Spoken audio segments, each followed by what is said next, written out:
don't know, Mike. All I'm going to say is this. Do they have a chance in hell, a prayer of going up to Green Bay and winning this week?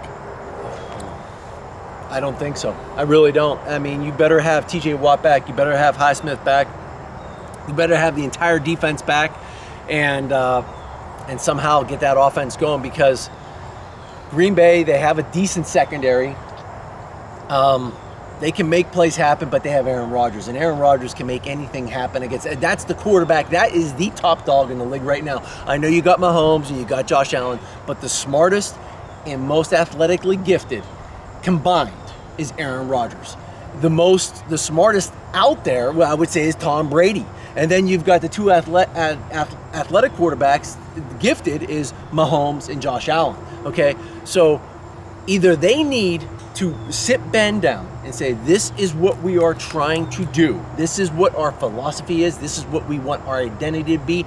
This is what we want to stick to. They need to go through that. And if Ben does not adjust to Matt Canada's play calling and doesn't do what's best for the team, as opposed to I want stats, okay, then they're going to have to move on from him and either go to Mason Rudolph, Dwayne Haskins, or at this point, bring in Cam Newton. Because I'll tell you what, Cam Newton, if you're going to go in the shotgun, put Cam Newton next to Najee Harris, and now which one of those is going to run the football? That actually might be something. Might as well go out and pick him up. You can get him for league minimum. Now, you've played at Lambeau. We're talking about one of the most historic venues in the NFL, combined with this Packers team that, if you watch the NFC Championship game and any of their games this year, antithetically to our offense, 180, this is a symphony that they're running up there in Green Bay right now. How difficult is it to play in Green Bay with them cheeseheads? Obviously, when you get on the field, it's not as difficult as you think. But the thing is if they get that they get it to Aaron Jones, they get A.J. Dillon running the football, they have Tanya in the tight end, and I'll tell you what, that could be, they've got Devontae Adams, and the Steelers can take him away. They know how to take away top dogs. They know how to take away Julio Jones a couple years ago. They know how to take away those number one receivers by doubling him and bracketing him and all that stuff. But what that's going to do is it's going to leave someone else one-on-one. When you have a quarterback that can throw a 40-yard string to the outs, you're going to have Robert, you got a problem. And then you have those undersized tight ends. So you're going to have Robert Tonyan with a big game, or you're going to have Lazard. I know Valdez-Scantling got banged up a little bit, but you're going to have Aaron Jones. So if they take away Devontae Adams, someone else is going to step up. And once they get that momentum there, it's tough. If they don't get, if the Steelers can hold them at bay a little bit, maybe, but I don't see them winning this game, and neither does Vegas, because the line is 6.5, and that's a lot of points to be giving up in an NFL game. The thing is, the little secret, this is not college football. This is the NFL. Yeah, right. 6.5 points is a big deal.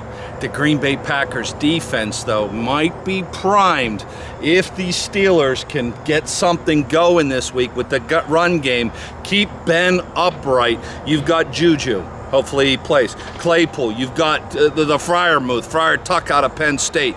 You have the offensive ability to put up points against this Green Bay defense this week if they get the running game going, and if they start utilizing all the progressions. Okay, my number one receiver to the out is covered. Let me hit Freiermuth over here to the flats. They need to sit down and say, look, Ben, if we're gonna call a shot play on 1st and 10, if it is not opening, you are just throwing up a prayer or hit Najee out of the backfield, or 1 and 20. Check it down and get 4 yards. All right, as we know, a lot of teams script out their first 15, 20 plays. Mike, I think it might be time to put a script in Ben's hand and say, here's the deal. Well, I'm sure they probably are, but the thing is, they might need to script out the first 30 or the first 45 plays, because if that's you notice, a big statement. A lot of teams are successful in that opening drive of a game. You see that throughout football. You see a lot of underdogs come out in that first drive, and they go down the field and they get points on the board, and you're like, hey, this team's got a chance. Not so fast. The defense makes some adjustments, but it's those first 15 you're ready for. You know every place where that ball is supposed to go on whatever movement the defense gives you. I'm going here, I'm going here, I'm going here. It's not just a prayer. So they need to just sit them down and be like, look, this is what we're trying to do. You have to quit, get rid of the RPOs, because clearly the RPO is a PPO, pass option. That's what he's doing, okay? He wants to throw that football. Give him his touches. Why, because he threw it 58 times last week? Yeah, you got to get Najee Harris going on the ground. Yeah, they got him finally some touches in the passing game, okay? And you can see what he does in space. But you're going to get him killed if you keep on doing it that much. So get him What? on Time the out. ground game. You're going to get him killed? Who, Ben or Najee? Najee. Yeah. Because, 14 catches, 15 run attempts.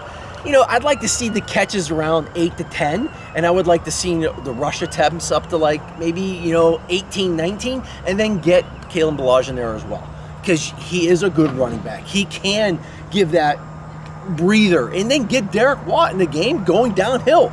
Get everyone going downhill. Get double teams with the tight ends and the tackles leading up the backers. Create mismatches and force defensive backs to come up and make tackles. Okay. They don't like to do it. DBs don't like to wrap up anymore because that puts them at risk for injury. The moment they all come in and go like this. And the reason why is because they protect their shoulders. And you saw it last night. The moment a guy puts his arms out and he's got force coming against him, he tried to tackle Ezekiel Elliott last night for the Eagles and his shoulder was out and boom, it pops out. It's just too much of a risk. So make the DBs come up and tackle. Ballage, Harris, give Watt the football. Let's see what he can do.